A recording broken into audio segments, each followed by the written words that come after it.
Hello everyone, this is your chemistry class. आज हम इस वीडियो में डिस्कस करने वाले हैं बेस और साल्ट के बारे में। इस वीडियो में हम डिस्कस करेंगे। इसके पिछले वाली वीडियो में हमने एसिड के बारे में पढ़ा था। आज हम बेस के बारे में पढ़ने वाले हैं। तो बेस क्या है? बेस जनरली एसिड और बेस दोनों एक दूसरे के अपोजिट होते हैं। इनकी जो प्रॉपर्टीज़ होती हैं एक दूसरे के अपोजिट होती हैं।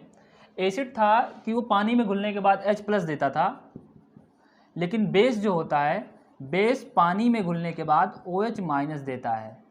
मतलब ऐसे सब्सटेंस जो पानी में घुलने के बाद OH- के रूप में निकालते हैं, OH- देते हैं, रिलीज करते हैं, वो क्या कहलाते हैं? बेस कहलाते हैं। In aqueous solution base give OH- ion. अब क्या है कि बेस OH- ऐसे सब्सटेंस बना के देता है। NaOH है, NaOH। अब ये पानी में घुलेगा तो क्या होगा? Na+ और OH- देगा। बेस को डिफाइन करने के लिए दो थ्योरीज आई। पहला है आर्हेनियस थ्योरी एंड दूसरा है Lowry and Bronsted theory. Arrhenius theory क्या थी?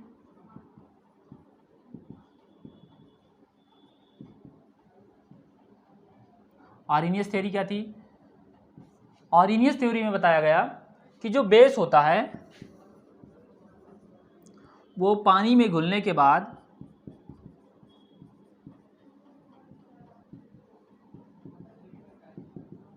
OH- देता है। In aqueous solution it gives OH- ion.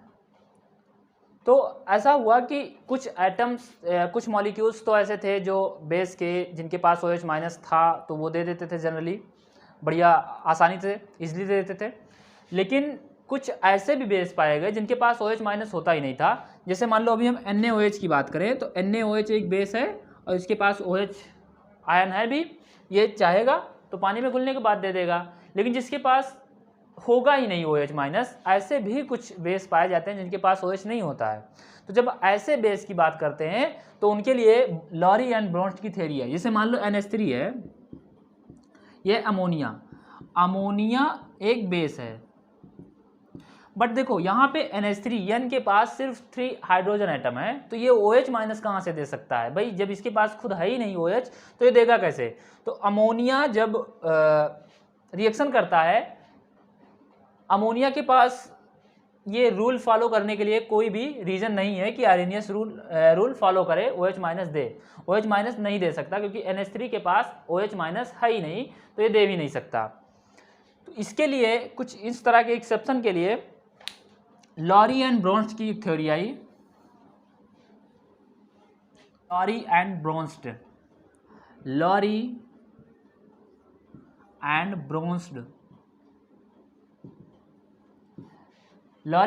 की थ्योरी आई।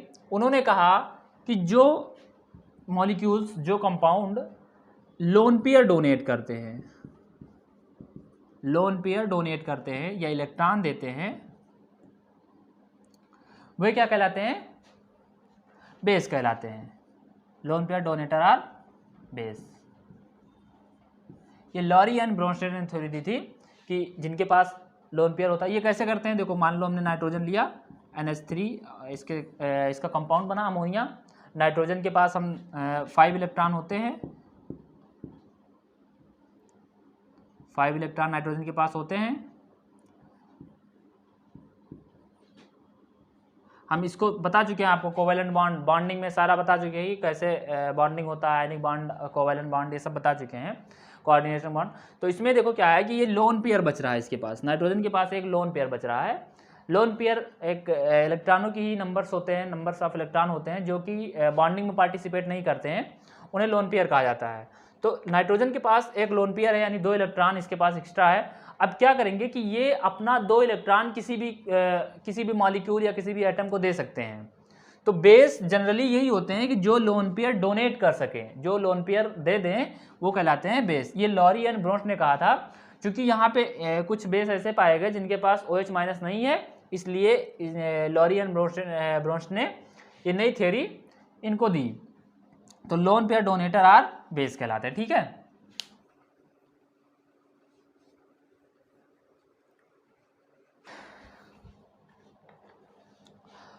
अब केमिस्ट्री की शुरुआत से आप एक टर्म पढ़ते आ रहे हैं एल्कली। एल्कली का मतलब भी बेस ही होता है, बस थोड़ा सा इनमें डिफरेंस होता है, थोड़ा सा अंतर होता है। एल्कली और बेस ये दोनों इनका जो मीनिंग आता है वो एक ही है। एल्कली और बेस दोनों का मीनिंग एक ही है, बट इनमें थोड़ा सा डिफरेंस होता है। एल्कली आप केमिस्ट्री के शुरुआत से ही पढ़ते चले आ रहे हैं, alkali metals, alkali earth metals. तो एल्कली और बेस में थोड़ा डिफरेंस होता है। एल्कली जो होते हैं वो वाटर सॉल्युबल होते हैं, और जो बेस होते हैं वो वाटर में इनसॉल्युबल होते हैं।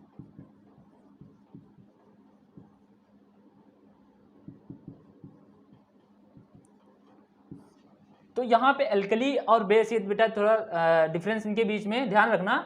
एल्कली और बेस में बहुत थोड़ा सा डिफरेंस होता है। जो बेस होते हैं वो वाटर में सॉल्युबल हो जाते हैं, और जो एल्कली होता है वो वाटर में जो बेस होते हैं वाटर में सॉल्युबल नहीं होते हैं, और जो एल्कली होते हैं वो वाटर में सॉल्युबल हो जाते हैं। जैसे कि हम एग्जांपल के लिए देखते हैं NaOH, KOH, ये सब पानी में घुल सकते हैं, ये सब पानी में घुलेंगे, और जो पानी में नहीं घुलेंगे वो बेस कहलाएंगे। अब हम ये OH माइनस देने वाला जो टर्म है वो हम देख लेते हैं कि OH माइनस कैसे देता है। जो सबसे ज़्यादा मानी जाती है थ्योरी वो आर्हेनियस की मानी जाती है। जो OH माइनस देते हैं, जो मॉलिक्यूल कंपाउंड OH माइनस दे देते हैं, उनको बेस कह दिया जाता है। आर्हेनियस की थ्योरी ज़्यादा इफेक्टिव है, इसलिए हम कह सकते हैं कि जो बेस होते हैं वो पानी में घुलने के बाद एक प्लस और एक माइनस में टूट जाता है, और जो माइनस पार्ट बचता है वो OH पे जाता है, यानी OH पे निगेटिव चार्ज आ जाता है, और निगेटिव चार्ज के रूप में ही OH बाहर निकलता है। इसे मान लो NaOH है, और NaOH जब टूटेगा तो Na प्लस और OH माइनस में टूटेगा, Na प्लस और OH माइनस में टूटेगा। अब देखो ये क्या कर रहा है, OH माइनस दे रहा है, ठीक है, मतलब पानी में घुल रहा है, या किसी भी और भी तरीके से तोड़ा जा सकता है, रिएक्शन ही करवा के हमने तोड़ दिया। केमिस्ट्री में कुछ भी संभव है, यहाँ पे बोर्ड पे, कॉपी पे। और पानी में घुलने के बाद NaOH Na प्लस और OH माइनस दे सकता है। ऐसे ही KOH ले लिया, KOH पोटेशियम हाइड्रोक्साइड, ये भी K प्लस और OH माइनस में टूटेगा, K प्लस और OH माइनस में टूटेगा। ऐसे ही बहुत सारे बेस हैं जो OH माइनस देते हैं। तो जनरली हम ये कह सकते हैं कि ये OH माइनस देने का जो टर्म है, यानी जो एसिड था वो OH प्लस देता था, और जो बेस है वो OH माइनस देते हैं। ठीक है, तो ऐसे हम डिफाइन कर सकते हैं। ये आर्हेनियस का कॉन्सेप्ट था, साइंटिस्ट का नाम था आर्हेनियस, और उनकी थ्योरी ज़्यादा इफेक्टिव है। कुछ कंपाउंड्स ऐसे हैं जिनमें OH नहीं पाया जाता है, उनके लिए सिर्फ और सिर्फ बनाया गया है लॉरी एंड ब्रोंस्ट कॉन्सेप्ट। अब हम बेस का क्लासिफिकेशन पढ़ लेते हैं। तो classification of base,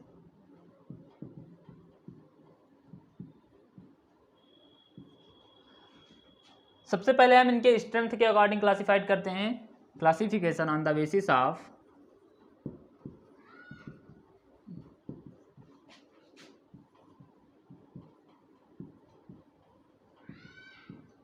classification on the basis of strength.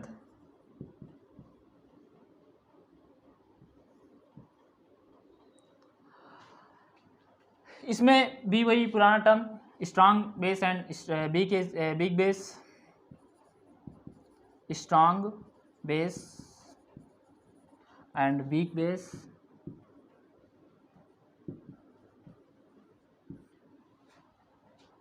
वही कॉन्सेप्ट जो कंप्लीटली आयोनाइज्ड हो जाते हैं वाटर में। The base which completely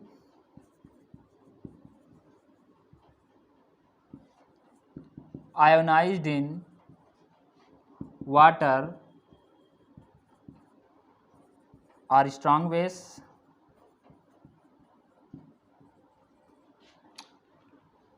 the base which partially ionised in water are weak base.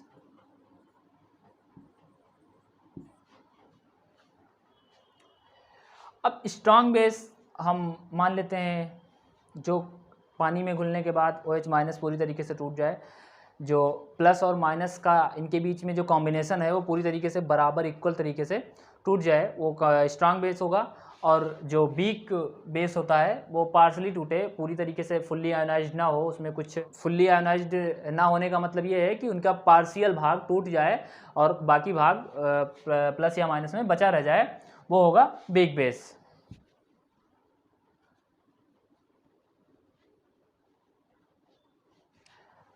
Next classification है on the acidity, classification on the basis of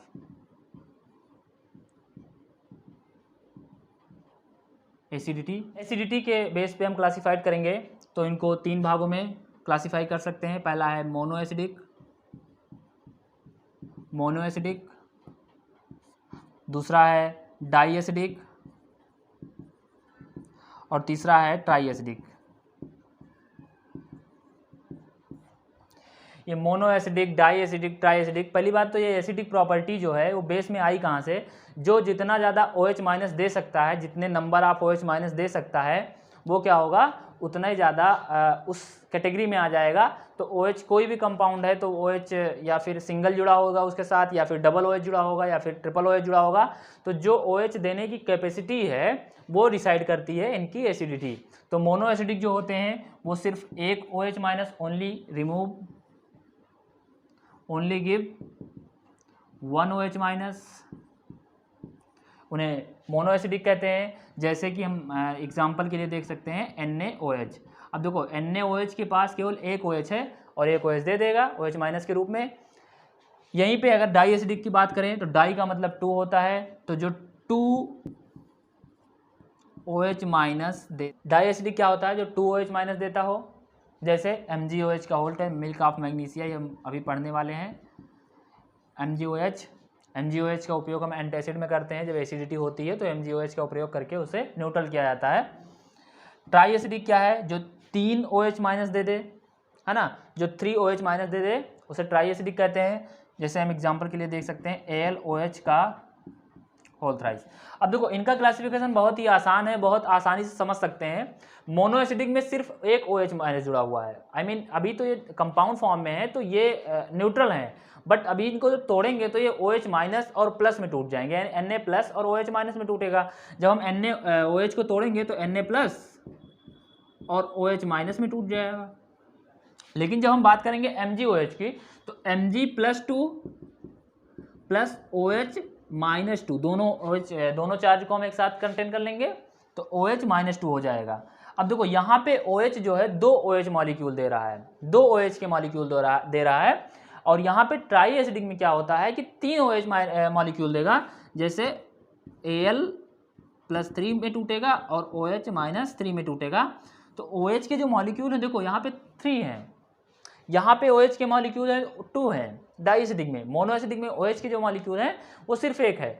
तो इनके जो कैरेक्टरिस्टिक्स हैं डोनेट करने के, OH माइनस देने के, OH माइनस फॉर्म करने के, उसके अकॉर्डिंग इनकी क्लासिफिकेशन किया जाता है कि मोनो एसिडिक है कि डाई एसिडिक है और ट्राई एसिडिक है। तो एसिडिटी उनकी जो बेस होते हैं उनकी एसिडिटी OH माइनस पर डिपेंड करती है कि बेस कितना एसिड कंटेन कर रहा है या फिर कितनी एसिडिटी है, तो उसके OH number of OH minus उनका डिसाइड करता है कि उनके अंदर एसिडिटी है कि नहीं है।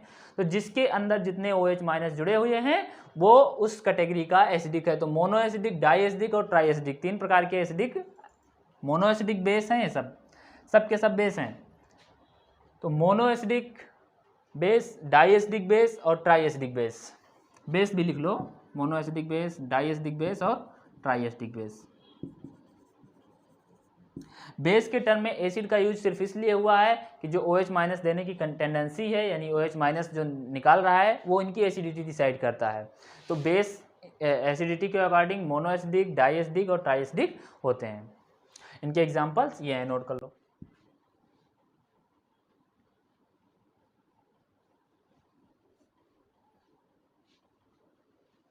नेक्स्ट क्लासिफिकेशन हम करेंगे on the basis of classification on the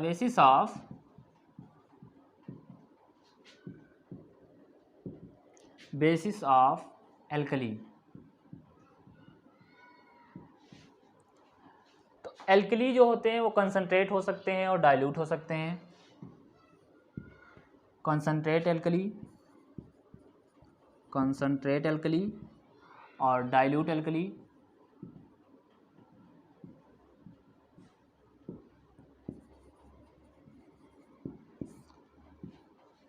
concentrate alkali और डाइल्यूट एल्कली में सिर्फ इतना है कि जो कंसंट्रेट होता है उसमें प्योरिटी ज़्यादा होती है।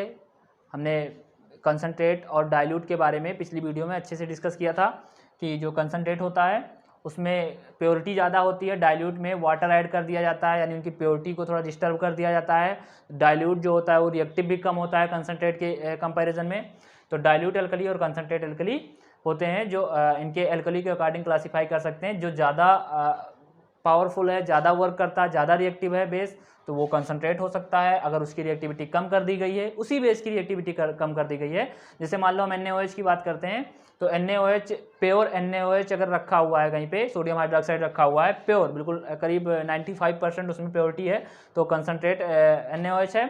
अगर उसमें पानी हम ऐड करते जा रहे हैं, करीब 65% NaOH है और बाकी 35 से 45 तक अगर पानी मिला दिया गया तो डाइल्यूट है। डाइल्यूट का मतलब होता है उसमें ऐड कर देना, उसमें इम्प्योरिटी कर देना, जो उसकी प्योरिटी है उसको थोड़ा सा डिसऑर्डर कर देना।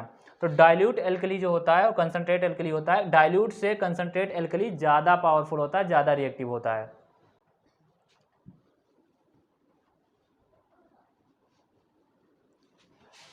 तो ये रहा बच्चों क्लासिफिकेशन। अब हम पढ़ेंगे प्रॉपर्टीज़ के बारे में। प्रॉपर्टीज ऑफ बेस,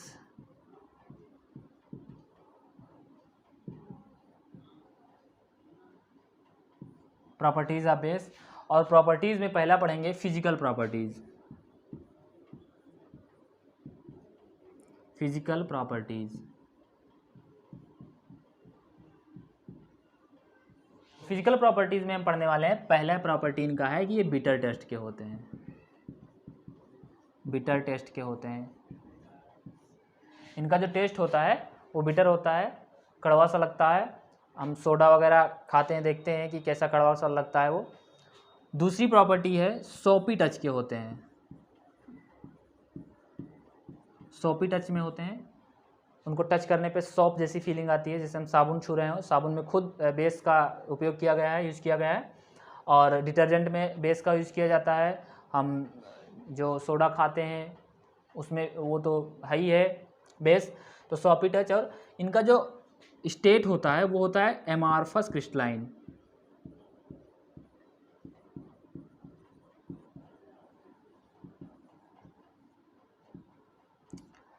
इनके जो क्रिस्टल होते हैं वो मतलब एक रेगुलर शेप में नहीं होते हैं, एमॉर्फस कंडीशन में होते हैं, लेकिन क्रिस्टल होते हैं, है ना। तो क्रिस्टल तो सॉलिड की कंडीशन में आते हैं, बट पूरी तरीके से क्रिस्टल सॉलिड एक कह सकते हैं कि एक स्ट्रिक्ट वाला सॉलिड नहीं है, ठीक है, एमॉर्फस सॉलिड होता है। चौथा जो सबसे खास प्रॉपर्टी है वो ये है कि ये रेड लिटमस को ब्लू कर देते हैं। अगर रेड लिटमस पेपर लेंगे तो उसको ये ब्लू कर देंगे।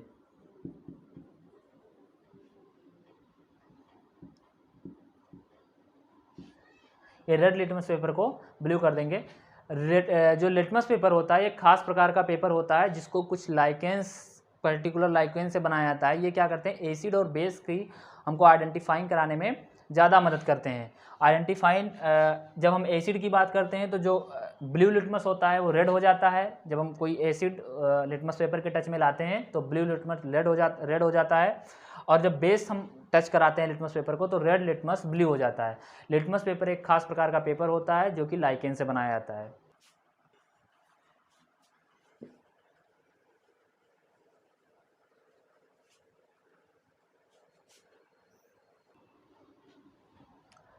तो अब हम बात करते हैं केमिकल प्रॉपर्टीज की। केमिकल प्रॉपर्टीज़ की, अभी तक फिजिकल प्रॉपर्टीज़ की बात कर रहे थे, तो फिजिकल प्रॉपर्टीज़ में उनको छू के देख सकते थे, उनका टेस्ट करके देख सकते थे, है ना। उनकी जो फिजिकल चेंजिंग थी, फिजिकल बिहेवियर थे, उनसे हम पता कर सकते थे कि बेस कैसा है और क्या होने वाला है। बट केमिकल जो प्रॉपर्टी होता है ये थोड़ा सा डिफ़िकल्ट होता है। केमिकल प्रॉपर्टीज़ ये समझ लो कि इंसान के अंदर के गुण जानने होते हैं। जैसे किसी को पहचानना है, किसी ह्यूमन बॉडी को पहचानना है तो उसकी शेप देख ली, उसकी साइज़ देख ली, मोटा है कि पतला है, उससे पहचान गए कि हाँ वो दुबला है, पतला है, कैसे क्या है।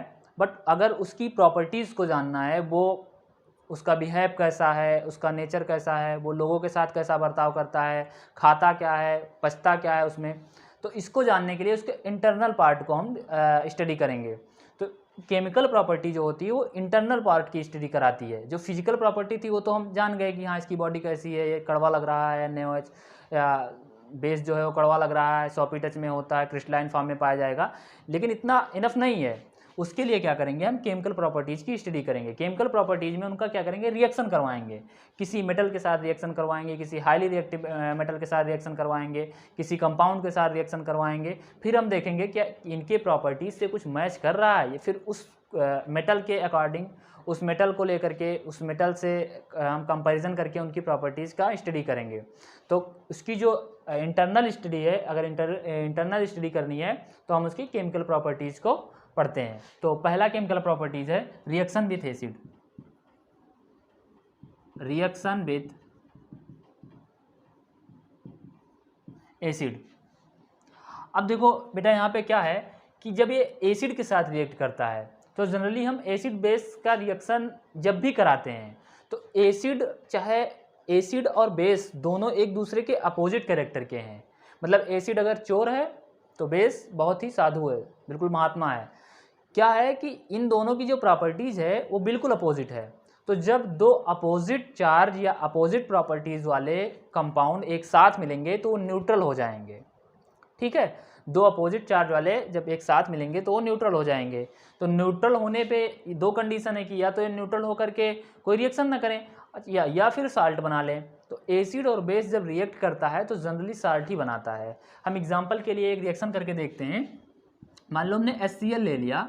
HCl एक बढ़िया एसिड है कह सकते हैं। तो HCl सुपर एसिड, मतलब इसकी रिएक्टिविटी एसिडिटी में काफ़ी हाई होती है। तो HCl के साथ हम कोई बेस ले लिए, जैसे मान लो NaOH ले लिया, NaOH ले लिया। अब NaOH और HCl दोनों जब एक साथ रिएक्शन करेंगे तो इस मैकेनिज्म को समझना ज़रा। यहाँ पे Na है और OH है, Na है और OH है। इसको जब हम तोड़ेंगे यानी किसी कंपाउंड में तोड़ेंगे तो ये Na+ और OH- में टूटेगा, है ना। अच्छा, जब हम इधर की बात करते हैं तो H+ और Cl- में टूटेगा। भाई HCl जो है वो H+ और Cl- में टूटेगा। ये चार्ज कंटेन करके रखे हुए हैं इस कंपाउंड में, ये पॉसिबिलिटीज़ है। जैसे HCl लिखा हुआ है तो HCl के अंदर ये पॉसिबिलिटी है कि ये H+ और Cl- में तोड़ सकता है।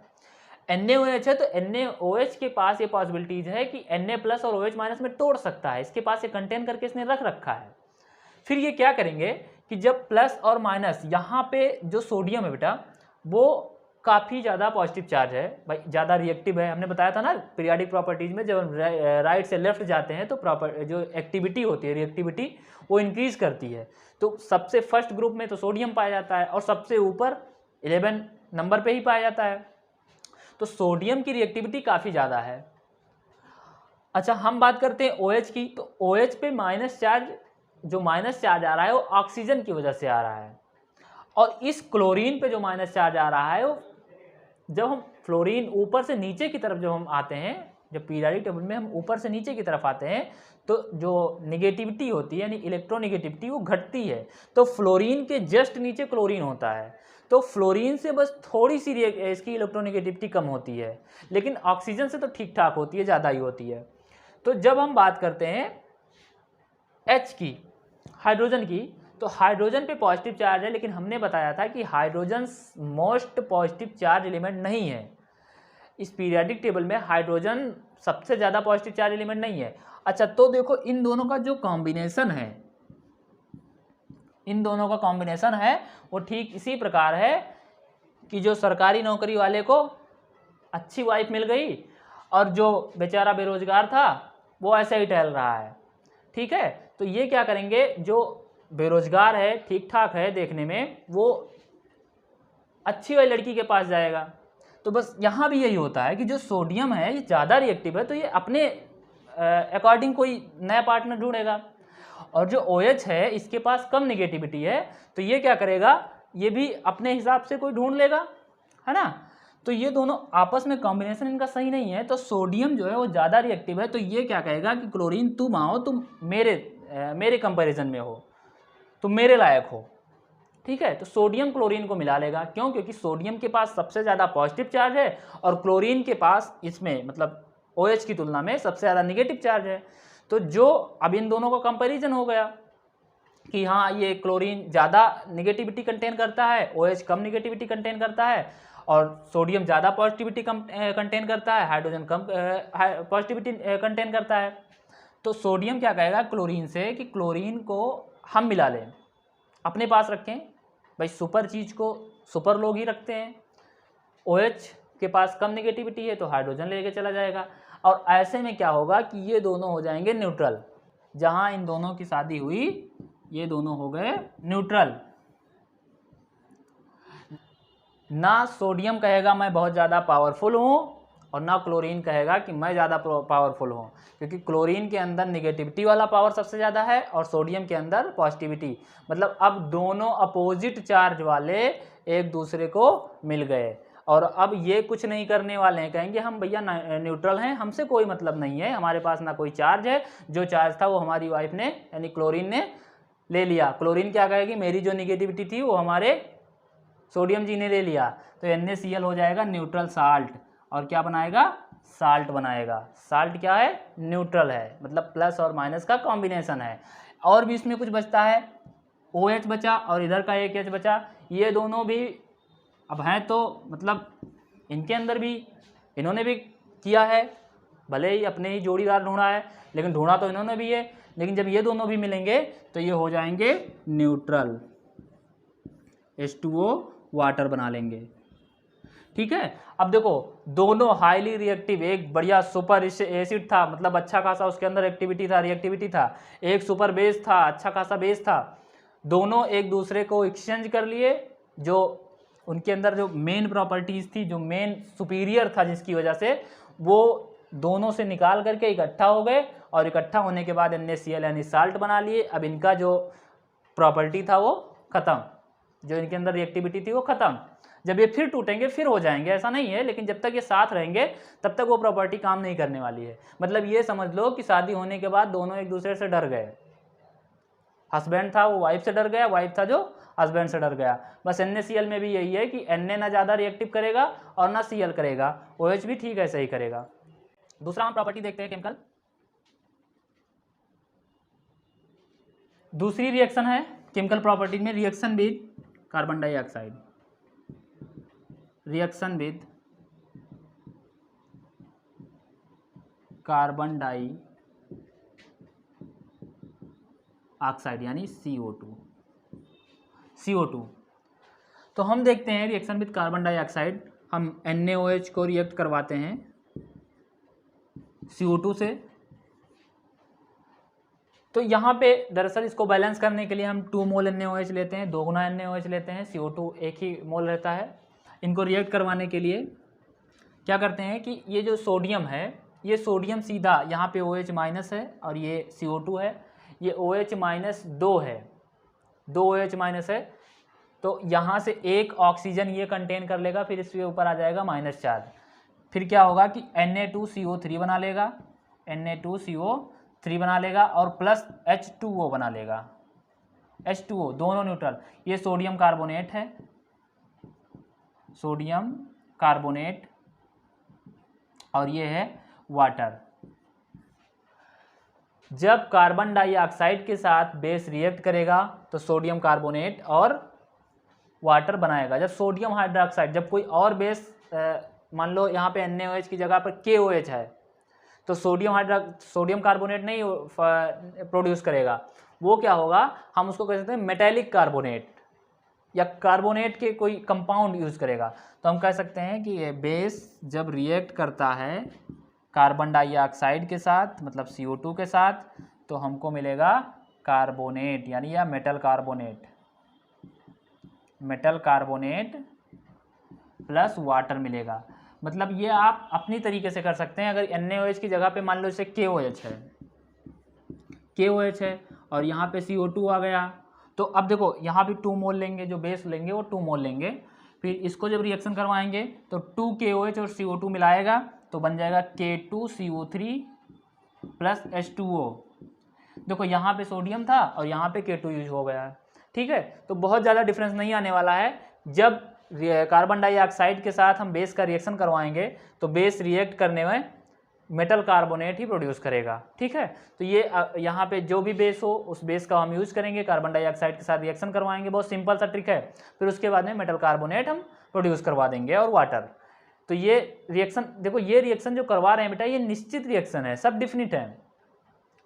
सारे रिएक्शन डिटरमाइन किए गए हैं कि ये कौन सा प्रोडक्ट देंगे और किस कंडीशन में देंगे। तो यहाँ पे तो कोई विशेष कंडीशन लग नहीं रहा है, सिर्फ CO2 के साथ रिएक्शन करवाएंगे और Na2CO3 या फिर मेटल कार्बोनेट मिल जाएगा हमको।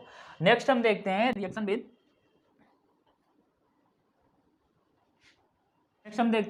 With metallic salt. जब मेटेलिक साल्ट के साथ कोई बेस रिएक्शन करता है तब क्या होता है। Reaction with metallic salt. जब मेटेलिक साल्ट के साथ कोई बेस रिएक्ट करता है तो अभी मान लो हमने ले लिया KOH, ये बेस ले लिया, और मेटेलिक साल्ट हमने ले लिया FeCl3। इसको हम रिएक्ट करवाने लगे तो अभी क्या है कि ये Fe की तुलना में जो पोटेशियम है वो ज़्यादा पॉजिटिव चार्ज कंटेन करता है। तो KOH, इसको हम बैलेंस करने के लिए 3 KOH लिख लेंगे। और जब हम KOH यानी बेस को किसी मेटेलिक साल्ट के साथ रिएक्ट करवाएंगे तो मिलेगा मेटेलिक हाइड्रोक्साइड, यानी Fe इधर का, OH इधर का, FeOH का whole thrice plus 3 KCl। Metallic hydroxide है, यानी ये मेटेलिक हाइड्रोक्साइड है, ये मेटेलिक क्लोराइड है यानी मेटेलिक साल्ट है यानी, और ये है KOH यानी बेस है। इसका रिएक्शन देखो कैसे होता है। मेटेलिक क्लोराइड का मेटेलिक जो साल्ट है वो कोई ये D ग्रुप का है पहली बात, तो हम जानते हैं कि राइट टू लेफ्ट आने पे इनकी रिएक्टिविटी सीधी सी बात है पोटेशियम की तुलना में आयरन की कम होगी। और क्लोरीन ज़्यादा इलेक्ट्रोनिगेटिव है, यहाँ पे जो पोटेशियम है वो ज़्यादा इलेक्ट्रोपॉजिटिव चार्ज है, OH पे माइनस चार्ज है लेकिन क्लोरीन की जितना नहीं है। ये दोनों आपस में एक्सचेंज कर लेंगे और FeOH होल थ्राइस यानी मेटेलिक हाइड्रोक्साइड बनाएंगे और 3 KCl बनाएंगे, जो जैसा कि हमने पहले रिएक्शन में किया था जो एक्सचेंज, बस ठीक वैसे एक्सचेंज होगा। KOH में K ज़्यादा पॉजिटिव चार्ज है, FeCl में OH की तुलना में Cl ज़्यादा निगेटिव चार्ज है, इसलिए K के पास चला जाएगा Cl, और OH Fe के तुलना में OH जो है Cl की तुलना में कम निगेटिव चार्ज है, इसलिए Fe के पास चला जाएगा और FeOH का होल थ्राइस और KCl बन जाएगा यानी 3 KCl। इसको बैलेंस करने के लिए हम नंबर का यूज़ कर लेंगे, मोल बढ़ा देंगे, है ना, उनकी जो क्वांटिटी है बढ़ा सकते हैं, उसमें कोई दिक्कत नहीं है। अगर रिएक्शन बैलेंस नहीं हो रहा है तो हम क्वांटिटी बढ़ा देंगे। नंबर ऑफ मोल का मतलब हुआ कि जो जैसे अगर मान लो 1 लीटर ले रहे थे तो उसको अगर 2 मोल कर रहे हैं तो 2 लीटर ले लिया, है ना। मोल जो है वो मेजरमेंट कॉन्सेप्ट है, केमिस्ट्री में मोल में ही मापा जाता है सब कुछ। नेक्स्ट इसकी प्रॉपर्टी है कि जब ये रिएक्शन विद अमोनियम साल्ट, ये अमोनियम साल्ट के साथ जब रिएक्ट करता है तब क्या होता है। रिएक्शन विद अमोनियम साल्ट, जब ये अमोनियम साल्ट के साथ रिएक्ट करता है तब क्या होता है, तो हम बढ़िया पहले NH4Cl ले लेते हैं। NH4Cl अमोनियम साल्ट है। अमोनियम का साल्ट का मतलब है कि जब अमोनिया के साथ कोई साल्ट बना रहा हो, मतलब ऐसा साल्ट जिसमें अमोनिया भी प्रेजेंस हो, तो उसे अमोनियम साल्ट कहते हैं। अमोनियम साल्ट है और इसके साथ हम बेस कोई ले लेते हैं, हम NaOH बेस ले लेते हैं। जब हम NaOH को NH4Cl के साथ रिएक्ट करवाएंगे तो क्या होने वाला है, तो यहाँ पर सीधी सी रिएक्शन देखो बढ़िया हो रहा है कि Na चला जाएगा Cl के पास, NH4OH, इधर दोनों एक्सचेंज नहीं करेंगे, ये टूट जाएगा।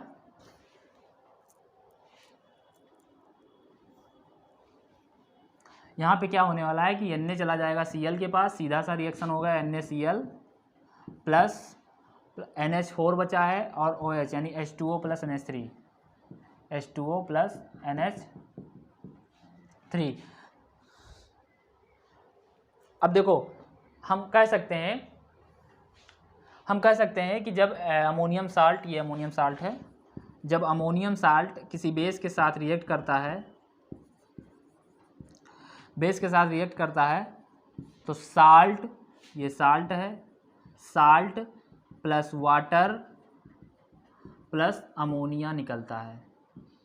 जो प्रोडक्ट मिलेगा वो क्या क्या मिलेगा? साल्ट, वाटर और अमोनिया। जब अमोनियम साल्ट किसी बेस के साथ रिएक्ट करेगा तो साल्ट मिलेगा, वाटर मिलेगा और अमोनिया मिलेगा। ठीक है, तो ये रिएक्शन याद करने वाले हैं। हम लिख सकते हैं when we react ammonium salt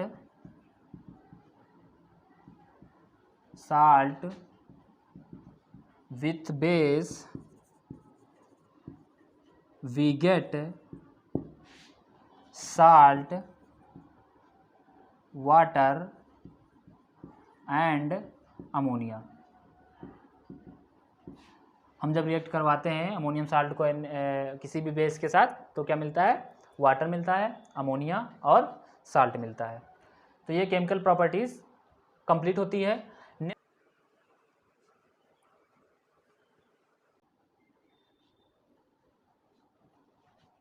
हम अब बेस के यूज़ पढ़ लेते हैं। Uses of base. तो बेस के जनरली यूज़ तो हमारे घरों में भी होता है, डिटर्जेंट पाउडर अभी बताया ही, साबुन और सोडा, है ना। लेकिन इनके यूज जनरली हम कंपाउंड फॉर्म में पढ़ लेते हैं। MgOH, मिल्क ऑफ मैग्नीशिया इसको कहते हैं, मिल्क ऑफ मैग्नीशिया, इसका नाम है मिल्क ऑफ मैग्नीशिया। हम लोग कुछ अजीबोगरीब चीज़ें खा लेते हैं तो हमारे पेट में एसिडिटी बनने लगती है, गैस हो जाती है, एसिडिटी और भी बहुत सारी डिजीज़ हो जाती हैं पेट में एसिडिटी की वजह से। तो एसिडिटी बनने के बाद अभी हमने पढ़ा है कि जो एसिड होता है बेस के साथ जब रिएक्ट करता है तो न्यूट्रल हो जाता है। तो सीधी सी बात है, MgOH ये बेस है, तो MgOH का यूज़ हम करते हैं एंटासिड। एक टर्म आता है एंटासिड। एंटासिड जो होता है वो न्यूट्रलाइज करता है एसिड को, न्यूट्रलाइज्ड द एसिड। ये एसिड को न्यूट्रल कर देता है, यानी एसिड की जो रिएक्टिविटी होती है उसको न्यूट्रल कर देता है। तो MgOH का होल ट्वाइस यानी मिल्क ऑफ मैग्नीशिया का प्रयोग हम लोग एंटासिड के रूप में करते हैं। जब हमको एसिडिटी होती है तो MgOH का OH होल ट्वाइस का हम प्रयोग करते हैं। NH3OH ये भी एक बेस है, रिमूविंग स्ट्रेन में यूज करते हैं। तीसरा बेस है NaOH जो अभी तक पढ़ते आ रहे हैं, मैन्युफैक्चरिंग ऑफ सोप,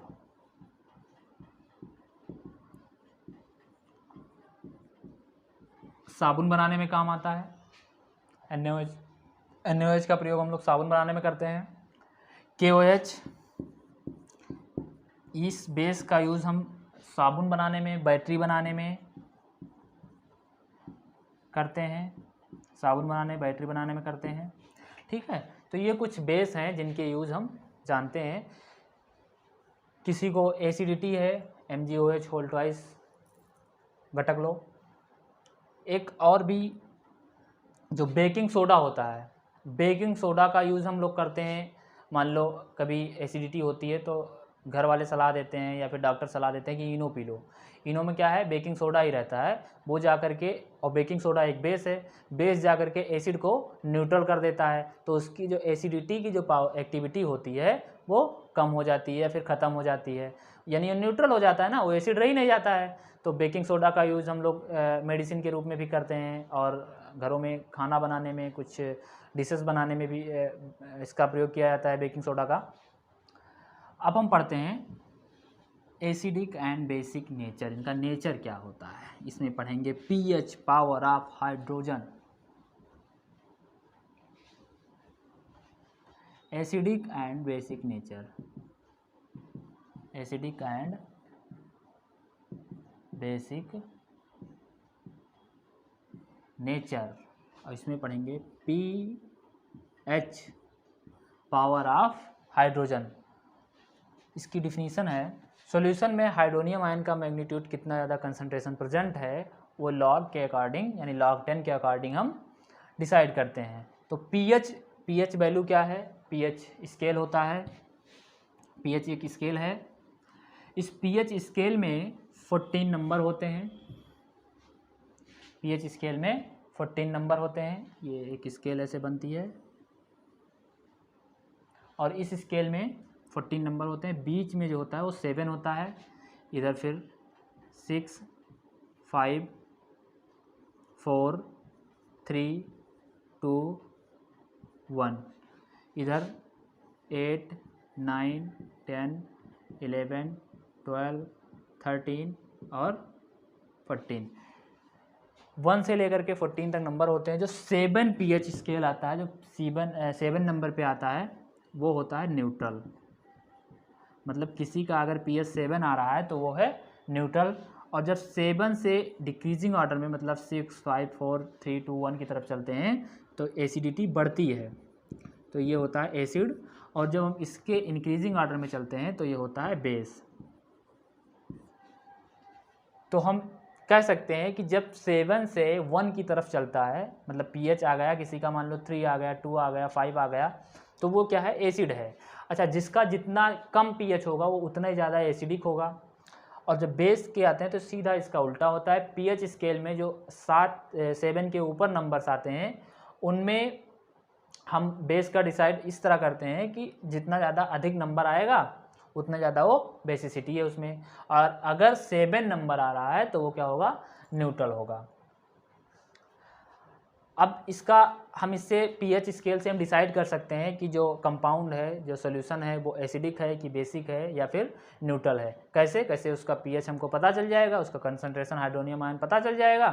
फिर हम क्या करेंगे, डिसाइड कर देंगे कि वो pH के अकॉर्डिंग वो एसिडिक है कि बेसिक है, कि सॉफ्ट स्ट्रांग एसिड है कि वीक एसिड है, कि हार्ड एसिड है, हार्ड बेस है कि सॉफ्ट बेस है। इससे हम डिसाइड कर देंगे strong acid strong base, weak acid weak base, दोनों हम डिसाइड कर सकते हैं pH स्केल देख करके, उनका pH हमको पता हो तो। अब हम देखते हैं significance of pH। Significance of pH के क्या सिग्निफिकेंस हैं। तो हमारी जो बॉडी है बेटा, हमारी बॉडी 7.0 से लेकर के 7.8 के बीच में वर्क करती है। मतलब हमारी बॉडी का जो जनरली pH है, ये कह सकते हैं ब्लड का जनरली, वो 7.0 से 7.8 होता है। तो pH का सिग्निफिकेंस तो ये है कि हमारी बॉडी खुद 7.0 या 7 से लेकर के 7.8 तक वर्क करती है। अगर 7.8 से ज़्यादा है बॉडी, अगर बॉडी में 7.8 से pH ज़्यादा है तो इसका मतलब है कि हमारी बॉडी बेसिसिटी ज़्यादा है, उसमें हमारी बॉडी में बेस बन रहा है, जो कि हमारे लिए नुकसानदायक होगा, हमारी बॉडी रेगुलर तरीके से वर्क नहीं करेगी। और अगर 7 पॉइंट से नीचे आ गया, 7.0 से नीचे आ गया तो न्यूट्रल हो जाएगा, फिर तो वर्क करने का कोई रीज़न ही नहीं है, करेगा ही नहीं वर्क। तो हमारी जो बॉडी है, यानी ये ब्लड का जनरली pH होता है, ब्लड के लिए कहा जाता है, तो ब्लड का pH 7.4 वैसे मेज़र किया जाता है, बट 7.0 से 7.8 तक के बीच में हमारी बॉडी प्रॉपर तरीके से वर्क करती है। लेकिन 7.8 के ऊपर जैसे जाने लगती है हमारी बॉडी में डिजीज़ हो जाते हैं और हम बीमार पड़ जाते हैं। नेक्स्ट है एसिडिटी। एसिडिटी हमारी बॉडी में जब हम खाना खाते हैं तो पहले जो फूड है वो हमारे स्टमक में जाता है, तो स्टमक में कुछ एंजाइम्स आते हैं, कुछ एसिड आते हैं, वो इनको क्या करते हैं, तोड़ते हैं। तो तोड़ने के दौरान ये एसिडिक कंडीशन में होते हैं, यानी हमारी बॉडी में जो स्टमक है, स्टमक में एसिड बनता है, या कह लो स्टमक में एसिड पाया जाता है। फिर जब भोजन वहाँ पे अच्छी तरीके से पच जाता है, फिर उसके बाद में इंटेस्टाइन में जाता है, टूटने के बाद इंटेस्टाइन में जाता है, जहाँ इंटेस्टाइन में भोजन को पचाया जाता है, डाइजेस्ट किया जाता है। तो इंटेस्टाइन में बेस पाया जाता है, ठीक है, इंटेस्टाइन में बेसिसिटी होती है। तो हम कह सकते हैं कि pH का जो सिग्निफिकेंस है वो हमारे जीवन में हमारे स्टमक में एसिड का प्रयोग है, यानी 7 7 से कम होगा, ठीक है। और जब इंटेस्टाइन में होगा तो 7 से एबव होगा pH। तो लेकिन अभी जो ये ब्लड वाली बात कर रहे थे, ब्लड का pH है बेटा, हमारी बॉडी जो वर्क करती है, मतलब ब्लड की बात हो रही है, अंदर अभी और भी एसिड और बेस पाए जाएंगे अलग अलग जगह पे, जैसे अभी देखा ना स्टमक में एसिड है और इंटेस्टाइन में बेस है, इस तरीके से। और अभी हम कुछ ज़्यादा अजीबोगरीब चीज़ खा लेते हैं, फास्ट फूड खा लेते हैं या फिर ज़्यादा तला भुना खा लेते हैं, तो हमको गैस, एसिडिटी, ये सब की समस्या होने लगती है। तो एसिडिटी का मतलब हुआ कि उसका एसिडिक कैरेक्टर बढ़ गया, उसका पीएच घट गया, ठीक है। पीएच घटेगा तो उसका एसिडिटी बढ़ेगा, तो यानी एसिडिटी बढ़ गया। अब उसको न्यूट्रलाइज करने के लिए हम किसी ज़्यादा बेस को यूज करेंगे, यानी बेस को जब हम यूज करेंगे तो वो जा करके उस एसिड को न्यूट्रल कर देगा। तो पीएच का एक सिग्निफिकेंस ये भी है कि हम एसिडिटी में उसको, एसिडिटी को न्यूट्रल करने के लिए हम किसी बेस का यूज़ करते हैं। नेक्स्ट सिग्निफिकेंस है, मान लो कभी मधुमक्खी ने हमको डंक मार दिया, तो डंक मारने पे जलन सी होती है, दर्द होता है और स्वैलन आ जाती है। तो मधुमक्खी के डंक में HCOOH यानी मेथेनोइक एसिड पाया जाता है। मधुमक्खी के डंक में मेथेनोइक एसिड पाया जाता है। इस एसिडिटी, जब ये एसिड हमारे बॉडी में बिट होती है तो हमारी बॉडी इसके अपोजिट वर्क करती है, हमको दर्द होता है, हमारी जो सेल्स हैं वो इसके अपोजिट कार्य करेंगी, इससे दर्द होता है हमको, और हमें उसमें स्वैलन आ जाती है, जो सेल्स होते हैं इकट्ठा हो जाते हैं। फिर इसकी जो एसिडिटी है उसको न्यूट्रल करने के लिए अगर हम बेकिंग सोडा का इस्तेमाल कर लें तो ये न्यूट्रल हो जाता है। जो पेन होगा कम हो जाएगा, स्वैलन होगी वो कम हो जाएगी। तो चींटी के डंक में भी फार्मिक एसिड यानी HCOOH पाया जाता है, यही फार्मिक एसिड है। चींटी के डंक में भी मेथेनोइक एसिड यही पाया जाता है, और मधुमक्खी के डंक में पाया जाता है। तो हम इसका उपयोग, पीएच का सिग्निफिकेंस ये है कि मान लो हमको अगर मधुमक्खी ने डंक मार दिया तो हम बेकिंग सोडा का इस्तेमाल कर लें। बेकिंग सोडा वही खाने वाला सोडा या इनो वगैरह लगा लेना, सही हो जाएगा सब। बेकिंग सोडा का फार्मूला होता है NaSCO3। हम ये एक बेस है, NaSCO3 एक बेस है। इस बेस का यूज़ करके उसकी रिएक्टिविटी कम कर सकते हैं, यानी मेथेनोइक एसिड की। अगर बहुत ज़्यादा काटा है तो बहुत ज़्यादा यूज कर लेना, अगर कम काटा है तो कम यूज कर लेना, उसकी रिएक्टिविटी न्यूट्रल हो जाएगी।